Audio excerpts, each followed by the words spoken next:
அவரவருடைய வாழ்க்கை வினை வழியினாலே நடக்கிறது. வினையினாலே அவங்கவங்க வாழ்க்கை உருவாகிறது. வினைன்னு சொன்னோம்னா கர்மா.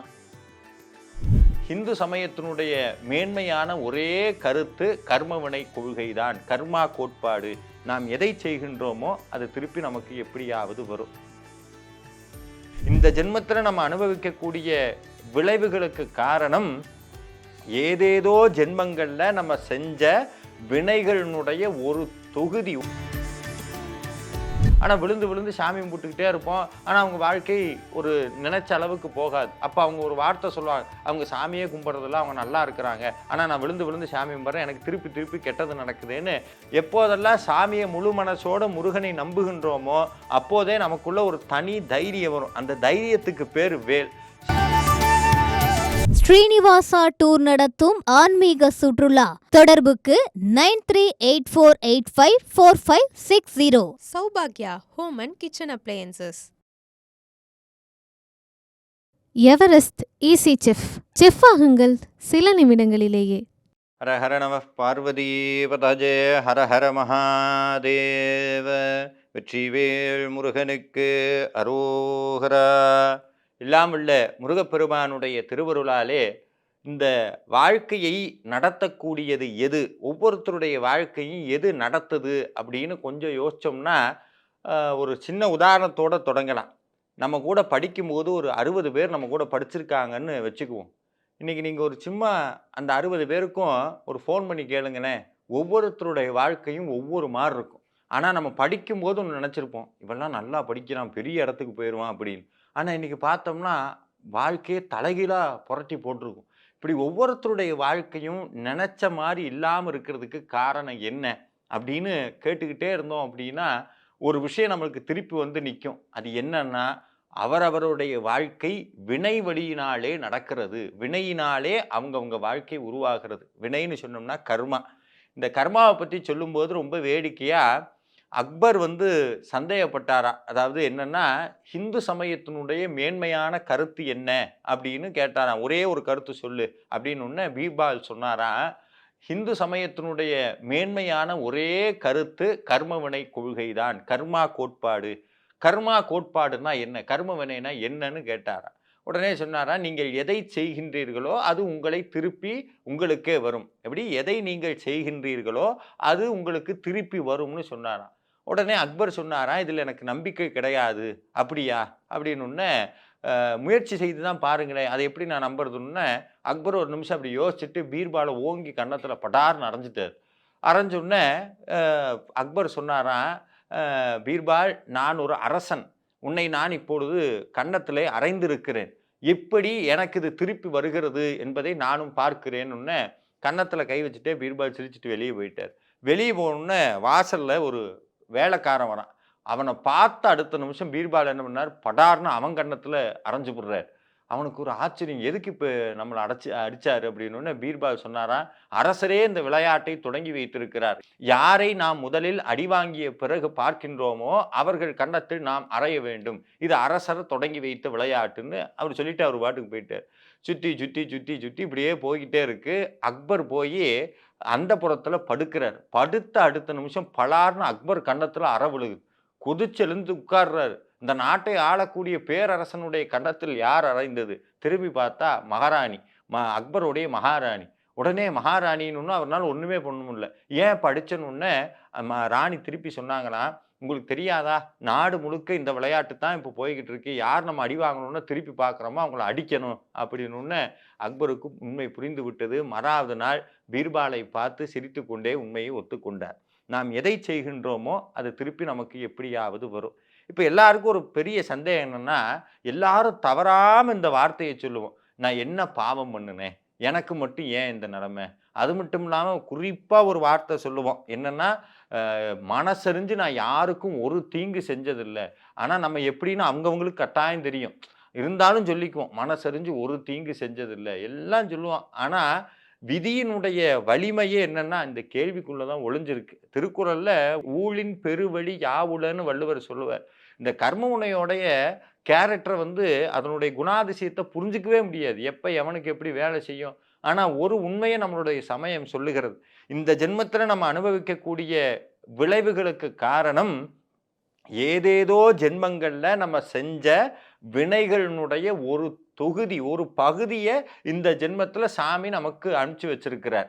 இப்போ நம்ம எல்லாத்துக்கும் ஒரு கேள்வி வரும், போன ஜென்மத்தில் செஞ்சது இல்லை அதுக்கு முன்னாடி செஞ்சது ஏன் சார் இந்த ஜென்மத்தில் வந்து படுத்துது அப்படின்னா, இந்த இயற்கையினுடைய விசித்திரமான கொள்கையில் இதுவும் ஒன்று. இப்போ உதாரணத்துக்கு இந்த ஜென்மத்தில் செய்கிறதெல்லாம் இப்போவே வரணும் அப்படின்னா அதனால நம்மளால தாங்க முடியாது. அப்போவே திருப்பி திருப்பி வரும் அப்படின்னா. இயற்கையில் எதுவுமே போட்டோன்னா முளைக்கிற பழக்கமே கிடையாது. எல்லாத்துக்கும் காலம், நியதி, நேரம்னு எல்லாம் இருக்குது. அதனால தான் நம்ம வாழ்க்கையில் பிராப்த, சஞ்சித்த, ஆகாமியன்னு மூவினைகள்னாலே நம்ம வாழ்வு சூழ்ந்திருக்கிறது. சில பேருக்கு அது ரொம்ப சிறப்பாக இருக்கும். முயற்சியே பண்ணாமல் அவங்க வாழ்க்கையில் எல்லா நல்லதும் தேடி வந்துக்கிட்டே இருக்கும். கடவுள் நம்பிக்கை இருக்காது, சாமி கும்பிட மாட்டாங்க, ஆனால் நல்லா இருப்பாங்க. ஆனால் விழுந்து விழுந்து சாமி கும்பிட்டுக்கிட்டே இருப்போம், ஆனால் அவங்க வாழ்க்கை ஒரு நினைச்ச அளவுக்கு போகாது. அப்போ அவங்க ஒரு வார்த்தை சொல்லுவாங்க, அவங்க சாமியே கும்பிட்றதில்ல, அவங்க நல்லா இருக்கிறாங்க, ஆனால் நான் விழுந்து விழுந்து சாமி கும்பிட்றேன், எனக்கு திருப்பி திருப்பி கெட்டது நடக்குதுன்னு. இந்த 2 கேள்விகளுக்கும் மத்தியில் ஒரு உண்மையை புரிஞ்சுக்கணும். இதற்கும் கடவுளுக்கும் சம்பந்தமே கிடையாது. இது 2 அவங்கவங்க வினைவழி. அவரவர் வாழ்க்கை அவரவர் வினைவழி. சரி, வாழ்க்கையில் வினைப்படி தான் நடத்தணும் அப்படின்னா கடவுள் எதற்கு, முருக வழிபாடு எதற்கு, திருப்புகள் எதற்கு? இந்த கேள்வி கட்டாயம் வரும். ஒரு உண்மையை சொல்றேன், இந்த கடியதான இந்த வினையை போக்குவதற்கென்று ஒரு அற்புதமான வழி இருக்கிறது. அந்த வழிக்கு பெயர் முருக பக்தி. முருகனுடைய திருவடியில் சரணாகதி அடைஞ்சோம்னு சொன்னா, முருகனை முழுமுதலாக நம்பி அவனை வழிபட்டோம்னு சொன்னா, நிச்சயமாக கந்தவேற் பெருமான் வினையிலிருந்து நம்மை காப்பாற்றுவார். இதை வேள் வகுப்புல அருணகிரிநாதர் பதிவு செய்கிறார். துதிக்குமடி எவர்க்கொருவர் கெடுக்கையிட நினைக்கின் அவர் குலத்தை முதற் அறக்களையும் எனக்கும் ஓர் துணையாகும். அதாவது நம்மளுடைய வாழ்க்கையில சேர்த்து வைத்திருக்கக்கூடிய வினைகளிலிருந்து அந்த வினை நம்மளுடைய வாழ்வை கெடுக்கணும்னு நினைச்சா அந்த வினையை முற்றுதுமாக அழிப்பதற்கு வேல் புறப்பட்டு வரும்னு நம்மளுடைய அருணகிரிநாத பெருமான் சத்தியமிட்டு சொல்கிறார். என்னங்கய்யா, ஒரு பக்கம் வினைப்படி தான் வாழ்க்கை நடத்தணுங்கிறீங்க, ஒரு பக்கம் முருகனுடைய அருள் இருந்தால் வினை அழிஞ்சு போயிருங்கிறீங்க. அப்போ இது எங்கேயும் ஏதோ ஒரு இம்பேலன்ஸாக தெரியலையா? இப்போ முருகனை வழிபடாதவங்களுக்கும் வழிபடாதவங்களுக்கு வினை வரும், வழிபடுறவங்களுக்கு வினை வராதுன்னா இது ஏதோ ஒரு கட்சி தலைவர் மாதிரி இருக்குது, அவரை போற்றிக்கிட்டே இருந்தால் நம்மளுக்கு வினை வராதுன்னா அப்படி கிடையவே கிடையாது. ஒரு உண்மையை புரிஞ்சுக்கணும், எல்லாத்தினுடைய வாழ்க்கையிலையும் வினையை அனுபவித்து தான் ஆகணும். ஆனால் ஒரு பெரிய ஒரு வித்தியாசம் ஒன்று வரும். முருகனை வழிபட்டு திருப்புகள் பாடி கந்தர் அலங்காரம் பாடி முருகனே கதின்னு வாழ்கிறவங்க அத்தனை பேருக்கும் அந்த வினையை அனுபவிக்கக்கூடிய விதம் மாறும். அதை நல்லா புரிஞ்சுக்கணும். வினையை அனுபவிச்சு தான் ஆகணும், ஆனால் விதம் மாறத்தான் செய்யும். ஒரு உதாரணம் சொல்கிறேனே, முருகா முருகான்னு சிந்திச்சுக்கிட்டே இருந்தோம்னா வாழ்க்கையில் வரது அத்தனை முருகனுடைய பிரசாதமாகத்தான் தெரியும். அது நல்லது வந்தாலும் சரி, கெட்டது வந்தாலும் சரி. ஆதிசங்கரர் சொல்லுவார், வாழ்க்கையில் ஒருத்தனுக்கு தொடர்ந்து இன்பம் வந்து கொண்டே இருந்தால் அது இறைவனுடைய பிரசாதம், துன்பம் வந்தால் மகா பிரசாதம். ஏன்னா துன்பத்தில் தான் சில உண்மைகள் நமக்கு புரிய தொடங்கும். அப்போ வாழ்க்கையில் முருகப்பெருமானுடைய திருவருள் பதிந்து விட்டதுன்னு சொன்னால் தொடர்ந்து இறைவனுடைய அருளால் தான் எல்லாம் நடக்குது அப்படிங்கிற உண்மை புரிஞ்சிடும். எது வந்தாலும் தாங்கக்கூடிய சக்தி கிடைக்கும். அது மட்டும் இல்லை, நம்ம அடிக்கடி ஒரு மந்திரத்தை சொல்லுவோம், வேலுண்டு வினையில்லை, மயிலுண்டு பயமில்லை, குகனுண்டு குறைவில்லை, கந்தன் உண்டு கவலை இல்லை. இது சத்தியமான உண்மை. எதை பார்த்தும் பயம் வராது. நம்ம வாழ்க்கையில் எப்போவுமே என்ன பண்ணுவோம்னா 2 உணர்ச்சிகளில் தான் மனித சமூகத்தில் பெரும்பான்மையானவங்க இருக்கிறாங்க. ஒன்று பயம், இன்னொன்று கவலை. இது 2மே என்னென்னா, பயம்ங்கிறது எதிர்காலத்தில் இருக்கும், கவலைங்கிறது இறந்த காலத்தில் இருக்கும். நிகழ்காலத்தில் வாழவே முடியாது. நடந்து முடிஞ்சதை நினச்சி கவலைப்பட்டுக்கிட்டே இருப்போம், நடக்காததை நினச்சி பயப்பட்டுக்கிட்டே இருப்போம். இது 2 யாருக்கு இல்லைன்னா முருகப்பெருமானை வழிபடுபவர்களுக்கு அது கிடையாது. சரி, முருகப்பெருமானை வழிபட்டால் எப்படி வினை நீங்குகிறது அப்படிங்கிறதுக்கு ஒரு உதாரணம் சொல்லுகிறேன். எப்போதெல்லாம் சாமியை முழு மனசோட முருகனை நம்புகின்றோமோ அப்போதே நமக்குள்ள ஒரு தனி தைரியம் வரும். அந்த தைரியத்துக்கு பேர் வேல்.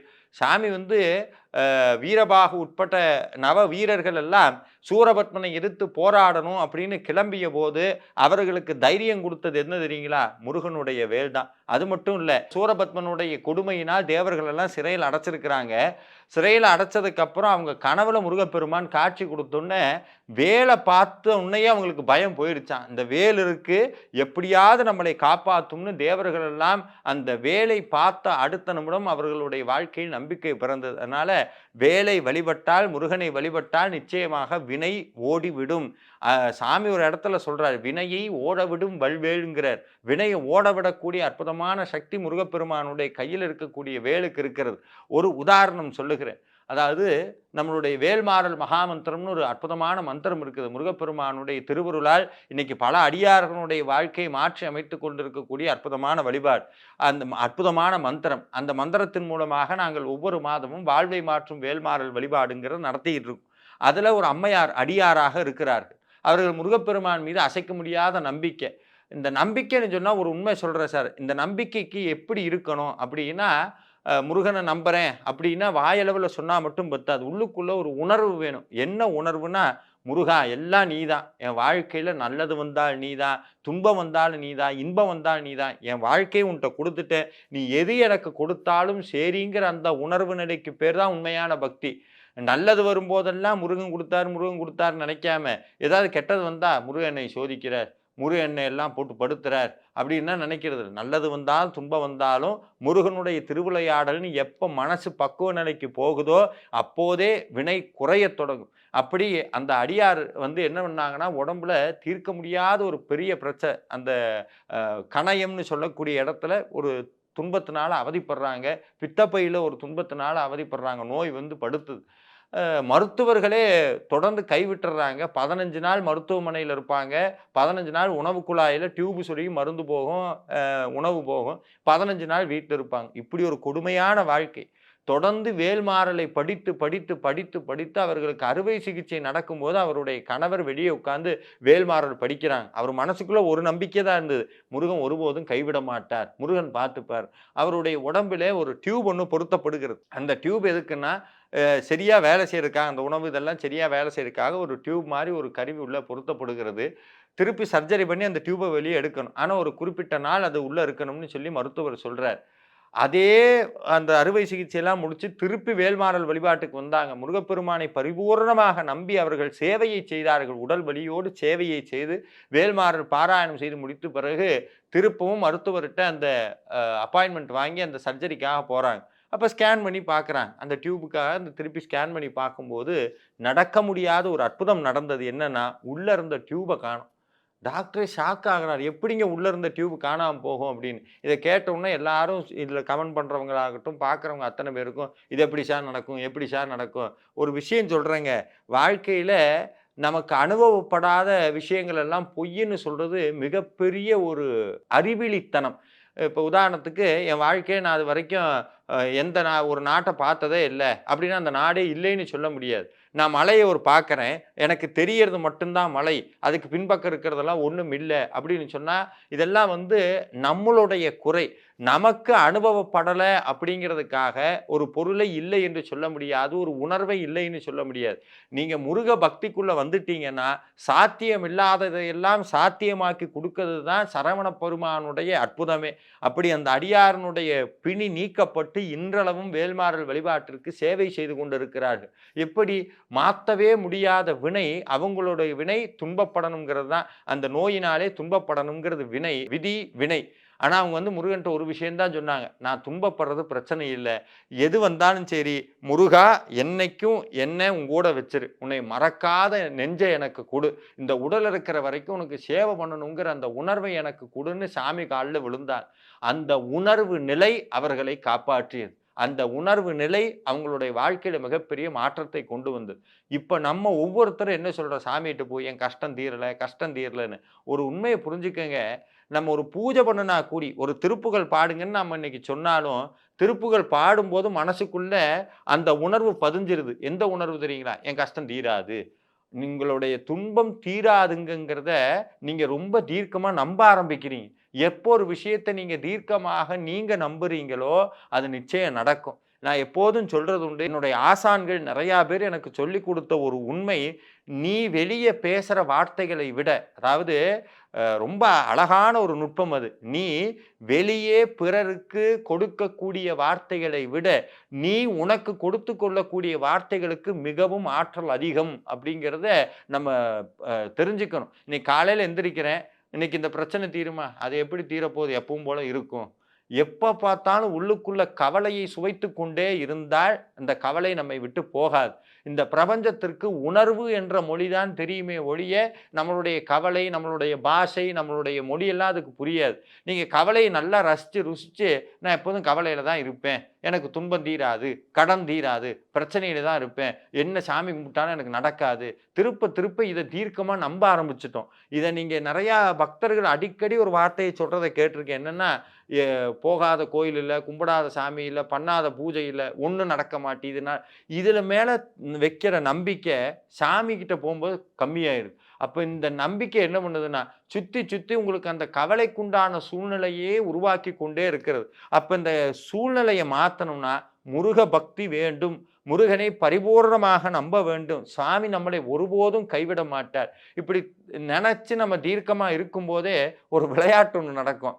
பொதுவாக சொல்லுவாங்கல்ல, ஒரு பழக்கத்தை விடணும்னு நினச்சோம்னா விடணும்னு நினச்ச அன்னைக்கு தான் ரொம்ப மோசமாக அந்த பழக்கத்துக்குள்ளே போகும். உதாரணத்துக்கு காஃபியிலேருந்து குடிக்க மாட்டேன்னு நினச்சிட்டோம்னா போகிற பக்கமெல்லாம் காப்பியாக தெரியும். ஒரு மருத்துவர் சொன்னாரா, நீ மருந்து சாப்பிடும்போது குரங்க நினைக்காத அப்படின்னாரன். அவனுக்கு சிரிப்பு வந்துருச்சு. என்னடா அது, நான் அதுக்குடா மருந்து சாப்பிடும்போது குரங்க நினைக்கிறேன்ட்டு இவன் வீட்டுக்கு போகிறான், சாப்பிட்டான், பையிலிருந்து மருந்தை எடுத்து வாயில் போட போகும்போது குரங்கு ஞாபகம் வந்துருச்சு. டாக்டர் சொன்னார்ல நினைக்காதுன்னு. இந்த மனசனுடைய விசித்திரமே என்ன தெரியுங்களா, எப்பெல்லாம் நீங்கள் நினைக்கக்கூடாதுன்னு நினைக்கிறீங்களோ அப்போ தான் தீர்க்கமாக நினைக்கும்.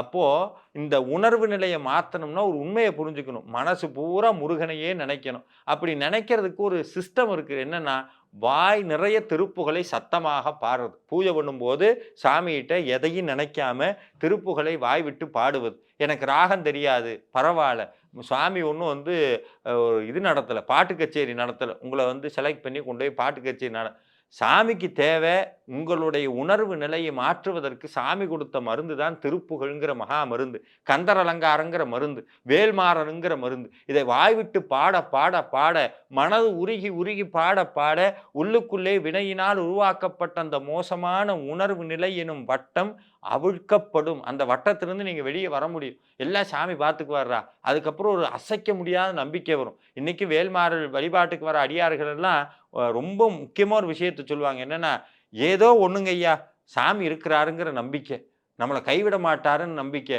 எந்த துன்பம் வந்தாலும் முன்னெல்லாம் அது ரொம்ப பெருசாக தெரியும், எதா ஆயிருமோன்னு பயமாக இருக்கும். ஆனால் இப்போல்லாம் அப்படி இல்லவே இல்லை. எது வந்தாலும் சாமி பார்த்துக்குவார், முருகன் இருக்கிறார். நம்ம வேலை சாமியை நினைக்கிறது, நம்ம வேலையை செய்கிறது, காலையில் திருப்புகழ் பாடுறது, சாயந்தரம் திருப்புகழ் பாடுறது, இந்த வாழ்க்கையை முருகன்கிட்ட கொடுக்கறது. இந்த உணர்வு நிலைக்கு நீங்கள் போயிட்டீங்கன்னா வாழ்க்கை ஒரு மலராக மாறிவிடும். அந்த உணர்வு நிலையை பதிக்கக்கூடிய அற்புத ஆற்றல் தான் முருகப்பெருமானுடைய சக்திமிக்க பதிகங்கள். அந்த பதிகங்களை பாடி முருகப்பெருமானை முழுதாக நம்புங்கள். மாற்ற முடியாத வினையை கூடி மாற்றி தலையெழுத்தை மாற்றி வைப்பார் தண்டபாணி தெய்வம். எனவே தலையெழுத்தை மாற்றக்கூடிய வல்லமை மிக்க ஒரே தெய்வம் முருகப்பெருமானும் அவருடைய பதிகங்களும். திருப்புகழ் பாடினால் வினை ஓடும், வேலை வழிபட்டால் வினை ஓடும். அதனால் கர்ம வினையை பற்றியோ, ஜாதகத்தை பற்றியோ, தோஷத்தை பற்றியோ, கடனை பற்றியோ எதை பற்றியும் நினைக்காம கந்தனை மட்டுமே நினையுங்கள், வாழ்க்கை மாறும். நன்றி, முருகாச்சரணம். ஸ்ரீனிவாசா டூர் நடத்தும் ஆன்மீக சுற்றுலா. தொடர்புக்கு 9384854560. சௌபாக்யா home and kitchen appliances. Everest easy chef. Chef ஆகுங்கள் சில நிமிடங்களிலேயே.